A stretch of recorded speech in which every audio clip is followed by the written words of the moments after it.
के अंदर जैसे ही नंद वंश को हम लोग खत्म करते हैं, नंद वंश के अंतिम शासक घनानंद को मार करके चाणक्य की सहायता से मौर्य वंश की स्थापना की गई है।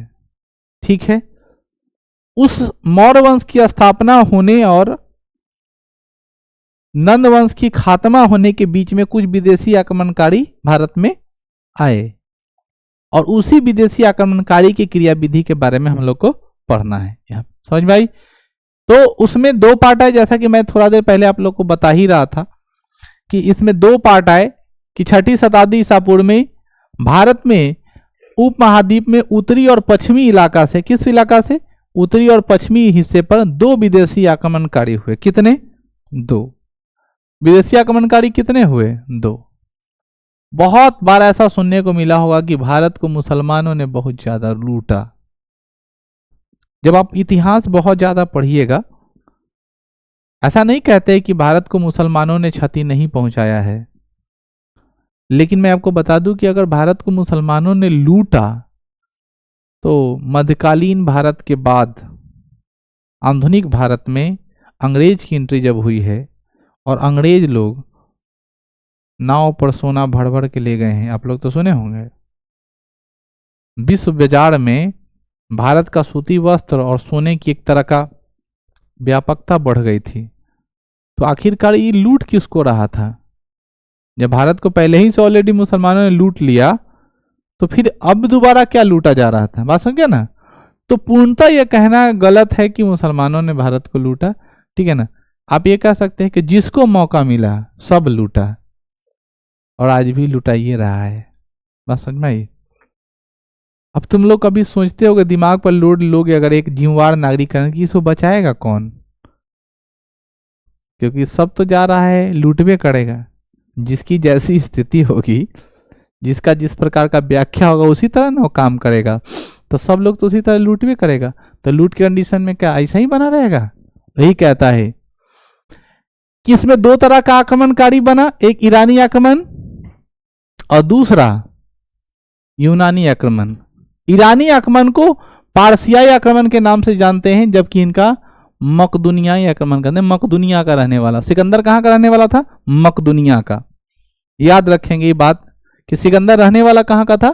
मकदूनिया। मकदूनिया मकदूनिया 6ठी शताब्दी यानी 516 ईसा पूर्व में इन्हें अप्लाई किया। ये 4ठी सदी 326 ईसा पूर्व में यह अप्लाई किया। आक्रमणकर्ता का नाम था दारा प्रथम, डेरियस दारा या बाहु। ठीक है, नाम दोनों का याद रखेंगे। यूनानी आक्रमण के रूप में कौन आया? सिकंदर। नाम सुने हो? यूनानी में कौन आया? सिकंदर। इनके बारे में कहा जाता है ईरान के हखमनी एकेडमिक राजवंश का तीसरा शासक था, जबकि सिकंदर जो था मकदूनिया के राज्य का दूसरा शासक था। ठीक है, भारत पर ईरानी का आक्रमण होने के साथ साथ क्या हुआ उसको जरा देखते हैं। मौर्य साम्राज्य की स्थापना से पहले भारत में आक्रमण करने वाले पहला विदेशी आक्रमणकारी ईरान के शासक डेरियस प्रथम था। कौन था? डेरियस प्रथम, जो साइरस का उत्तराधिकारी था। कहाँ का था? साइरस। सबसे बड़ा तारा जो होता है, सबसे बड़ा तारा नाम क्या है? प्रैक्सिमा सेंचुरी। क्या नाम है? प्रैक्सिमा सेंचुरी। साइकस एक पौधा का नाम है और साइरस जो है वो जगह का नाम है। बात समझ में आई? अलग अलग चीज है। ठीक है, तुम लोग खूब अपना दिमाग लगाते हो, जो बोलेंगे वही होगा, ऐसा कुछ नहीं है। ठीक है ना? आपका दिमाग एक एपोलॉजी है जो एकदम भद्दा और बेकार है। ठीक है ना? ज्यादा एपोलॉजिस्ट मत बनिए। डेरियस प्रथम को भारतीय भाषा में दायबाहु प्रथम के नाम से भी जाना जाता है। इन्होंने लगभग 516 ईसा पूर्व में भारत के पश्चिमोत्तर क्षेत्र एवं पंजाब के क्षेत्र को जीत लिया था। पश्चिमोत्तर क्षेत्र यानी पाकिस्तान का इलाका और पंजाब का इलाका को इन्होंने क्या किया? जीत लिया। ईरानी आक्रमणकारी से क्या प्रभाव पड़ा? ईरानी आक्रमणकारी का इतिहास पर प्रभाव यह पड़ा है कि डेरियस प्रथम विश्व इतिहास में एक ऐसा पहला शासक था जिसने अभिलेख जारी किया। ऐसा विदेशी कोई शासक जिसने पहली बार क्या जारी किया हो? अभिलेख जारी किया हो। वो कौन है? डेरियस प्रथम। मौर्यवंशी शासक अशोक ने इसी धारा से प्रेरणा लेकर अभिलेख जारी किया, जबकि खरोष्ठी लिपि का विकास ईरानी के संपर्क का परिणाम ही है। खरोष्ठी लिपि का विकास अरमाइकी लिपि से हुआ है। ये खरोष्ठी लिपि या अरमाइकी लिपि, ये सब मौर्य वंश का शासक अशोक ने अपने शासन काल में लेख लिखवाया। तो खरोष्ठी लिपि का विकास, अरमाइकी लिपि का विकास, ये सब किसके टच में आने से हुआ? ईरानी लोगों से।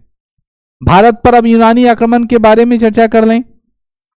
भारत पर जब ईरानी चर्चा में आता है कि साम्राज्य और प्रांतों विभाजित करने की परंपरा ईरानी संपर्क का प्रभाव है, यानी ईरानी संपर्क जब में आया तो साम्राज्य की परंपरा और ईरानी संपर्क का प्रभाव बनेगा कि प्रांतों, छोटे छोटे प्रांतों में क्या किया जाए? विभाजित किया जाए। आज के समय में अगर हमारा ये जो इलाका है, उस इलाका को अगर छोटे छोटे स्तरों में नहीं बांटे रहते तो शासन व्यवस्था संभालना क्या होता? मुश्किल होता।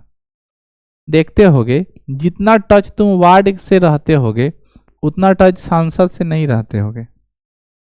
छोटे स्तर का व्यवस्था बनाया गया तब ना तुम वार्ड से अपनी समस्या रखते हो, वो जाकर के अपनी समस्या को आगे बताता है। लेकिन ये बड़ा सा इलाका प्रांत बना दिया जाए तो शासन करने में दिक्कत होगा। वही बात यहाँ पे है। सिकंदर महान, अब सिकंदर के बारे में समझिए। डेरियस प्रथम के बाद भारत पर आक्रमण करने वाला दूसरा विदेशी आक्रमणकारी कौन है? सिकंदर महान। सिकंदर एक महत्वाकांक्षी व्यक्ति था। उसने अपने पिता फिलिप से, नाम सुनना, पिता का नाम क्या था?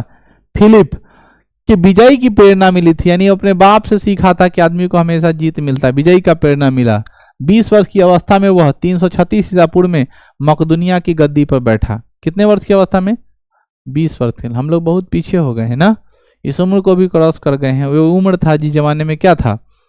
एक लड़का को इतिहास पढ़ा रहे थे, बोले देखो सिकंदर कितना महान आदमी था, पूरे दुनिया को जीतने की बात कर रहा था। वो बोल रहा था सर जी सिकंदर के बाप जो था ना वो पावरफुल आदमी था, हमार बाप था, ठीक है ना। और सही बात है, जिसका बाप थोड़ा अगर पावरफुल है, बेटा थे का तेजस्वी है तो एकदम आगे बढ़ जाएगा, ठीक है ना। लेकिन कभी काल ऐसा होता है कि बाप के पास बहुत ज़्यादा संपत्ति है और बेटा नालायक निकल गया तो काम, ठीक है। तो सिकंदर का जो बाप था वो फिलिप जो है वह क्या था? देख रहे हो, अपने पिता फिलिप से विश्व विजय की प्रेरणा मिली थी और 20 वर्ष की अवस्था में 336 ईसा पूर्व में मकदूनिया की गद्दी पर बैठा। सिकंदर एशिया का माइनर इराक को जीतता हुआ पर्सिया पहुंचा और पारसिया से हकनमी साम्राज्य पर आक्रमण कर दिया। अपने समकालीन हकमनी शासक डेरियस तृतीय को पराजित कर उसने फारस पर अपनी विजय प्रभुता स्थापित की। फारस की पहाड़ियां पर क्या किया? विजय प्राप्त कर दिया। यानी ईरान वाला इलाका में भी अपना माहौल बनाया और उधर से होते हुए ईरान से जीतते हुए, ठीक है ना, वहां के डेरियस तृतीय को हराते हुए क्या हुआ? ये आगे की तरफ बढ़ गया। अब इलाका किस तरफ था? भारत की तरफ इसका इलाका शुरू हो गया था और उसी इलाके में, ठीक है ना, भारत से वह हिंदू कुश पर्वत से पार करता हुआ भारतीय क्षेत्र में प्रवेश कर दिया, ठीक है। भारत से जहां से वो क्या क्या था? डेरियस तृतीय को हराया, वहां से वह हिंदू कुश पर्वत को पार करता हुआ भारतीय क्षेत्र में क्या कर लिया? प्रवेश कर दिया। सिकंदर महान यूनान के मेसिडोनिया प्रांत का शासक था। इन्हें ही अलेक्जेंडर के नाम से भी जाना जाता है। यानी अलेक्जेंडर किसे कहा जाता है? सिकंदर को कहा जाता है। इन्होंने पूरे यूनान को जीतने के पश्चात अपना ध्यान भारत की ओर किया और इसी क्रम में 326 ईसा पूर्व में तक्षशिला पर आक्रमण करके वहां के शासक आम्भी को पराजित कर दिया। किंतु दोनों के बीच एक समझौता हो गया। तक्षशिला वाला इलाका 326 ईसा पूर्व में किसने जीता? सिकंदर ने जीता। लेकिन वहां जीतने के बाद क्या बना लिया? समझौता बना। देखिए राजा आप ही रहिएगा, हमको यहाँ जोतने कोड़ने दीजिए, कोई दिक्कत नहीं होगा, आप ही का शासन चलेगा। समझौता हो गया होगा। आम्भीम ने सिकंदर को अधीनता को स्वीकार कर लिया और उन्हें भारतीय क्षेत्र पर आक्रमण करने के सहायता देने का वचन दे दिया। क्या डील हो गया? कहा कि देखिए आपको कोई दिक्कत नहीं होगा, आप ना हमको रहने दीजिए, हम आपका अधीनता को स्वीकार करते हैं, हम हार गए, आप ही जीत गए, हमको रहने दीजिएगा सही सलामत, तो ये महेश भारत पर आक्रमण करने में आपको क्या करेंगे? बहुत मदद करेंगे। तक्षशिला कौन सा इलाका है? पाकिस्तान का इलाका। तो भारत का इलाका में आपको क्या करना है? उस पर लड़ाई करने में, चढ़ाई करने में, आक्रमण करने में हम आपको क्या करेंगे? हेल्प करेंगे। यही डील हो गया। दूसरी ओर सिकंदर आम्भी के राज को वापस कर दिया। सिकंदर इस डील को मान गया और कहा ठीक है तुम लो अपना राज। सिकंदर का तक्षशिला अभियान के पश्चात दूसरा अभियान पौरव राज के खिलाफ हुआ। यह राज झेलम, झेलम को क्या बोलते हैं, विशस्ता नदी और चिनाब आसकी नदी। झेलम नदी, चिनाब नदी, आपको याद है चिनाब जम्मू कश्मीर वाला इलाका ठीक है ना। झेलम नदी उसके जस्ट नीचे वाला इलाका नदी के संगम पर स्थित था और यहाँ का शासक कौन थे, पोरस। पोरस झेलम नदी और चिनाब नदी के संगम पर था और यहाँ के राजा का क्या नाम था, पोरस। उसको हम पारस बोल देते हैं।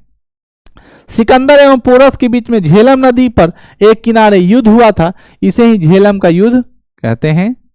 झेलम नदी का यूनानी भाषा में क्या कहते हैं, हाइडेस्पेसिज नदी। कौन नदी, हाइडेस्पेसिज नदी। अतः इस युद्ध को हाइडेस्पेसिज का युद्ध के नाम से भी जाना जाता है। इस युद्ध में पोरस की हार हो गई, किंतु पोरस की वीरता से प्रसन्न होकर के सिकंदर ने इसके राज को क्या कर दिया, वापस लौटा दिया। मैंने आपको पढ़ाया कि पोरस क्या किया, बहुत वीरता के साथ लड़ा, हार तो गया लेकिन लड़ाई में था, और लड़ाई में होने के कारण उसकी वीरता से कौन प्रसन्न हो गया, सिकंदर, और कहा ओ तुम तो बहुत अच्छे आदमी हो, तुम लड़ सकते हो ना। और उसी लड़ने क्रम में साथ ही सिकंदर की पत्नी रेक्सोना, सिकंदर की पत्नी रेक्सोना ने पोरस की पर क्या के बाद दी, कलाई पर राखी बांधा और राज को क्या कर दिया, वापस कर दिया। यानी भाई बहन का रिश्ता, सार बहन वाला रिश्ता जारी हो गया।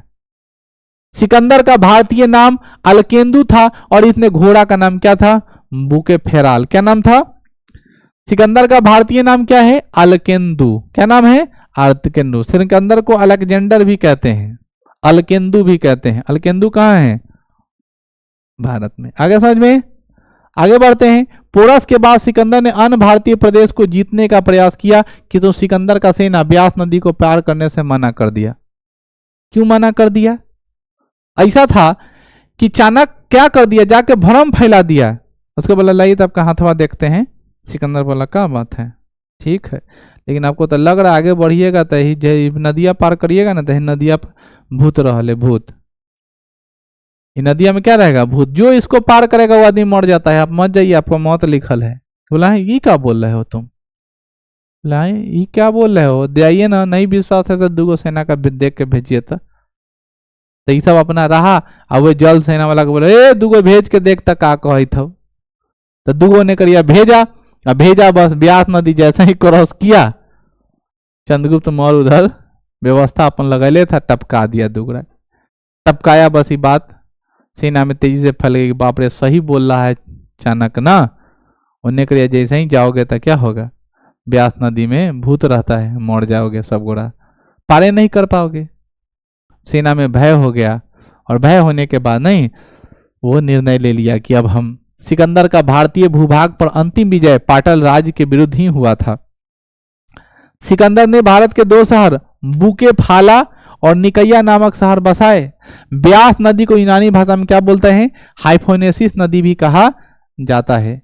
अपनी सेना की बात को स्वीकार कर लिया। कौन स्वीकार कर लिया, सिकंदर ने सेना की बात को स्वीकार करते हुए सिकंदर ने स्वदेश लौटने का निर्णय ले लिया और अपनी सेना को 2 टुकड़ियों में बांट दिया। कहानी सब समझा दिए। बोला कि हम न जब हो, सेना से सीधे इनकार कर दिया कि नहीं हम नहीं जाएंगे, बिना लड़ने मर जाएंगे। जिंदगी रहेगा तो किसी को मार के मरेंगे, वो तो जाएंगे भूतवा मार देगा। डरा गया, सिकंदर का बात मान लिया। सिकंदर सारे अपने सेनापति का बात मानेंगे, नहीं सही बोल रहे हो, ठीक है प्लान कैंसिल, उन्हें न आक्रमण होगा, चलो सब गोड़ा घरे। सेना को 2 भागों में बांटा। जल सेना को प्रमुख सेनापति निर्याकस, याद रखना, जल सेनापति निर्याकस है ना, के साथ वापस भेज दिया। बोला तुम जाओ, और स्थल सेना खुद को अपने ही नेतृत्व में लेकर वापस लौटा है। मतलब 2 पार्ट में बांटा। जल पार्ट को बोला तुम जाओ, अब बोला थल सबको रहने दो, अपने ही नेतृत्व में लेकर के जा रहा था। और इसी लौटने क्रम में 323 ईसा पूर्व में अफ्रीका के बेबीलोन में सिकंदर की मृत्यु हो गई। यहीं पर उनकी घोड़ा बुके फेराल की मृत्यु हो गई। दोनों को बेबीलोन में ही दफना दिया गया। आगे समझ में, लास्ट वाला लाइन जो मैं आपको पढ़ाया था, सिकंदर के गुरु का नाम क्या है, अरस्तु, अरस्तु के गुरु का नाम प्लूटो, प्लूटो के गुरु का नाम सुकरात, और सुकरात के गुरु का नाम अफलातून। ठीक है ना, नहीं कुछ याद है जो में फालतू नजर आएगा, ठीक है ना, आखिरी गुरु वही होगा। ठीक है, इसके बाद हम लोग किसके बारे में पढ़ेंगे, मौर्य वंश के बारे में पढ़ेंगे। तो आज तक इतना ही, फिर हम लोग मौर्य वंश को देखेंगे, पूरा करेंगे। ठीक है।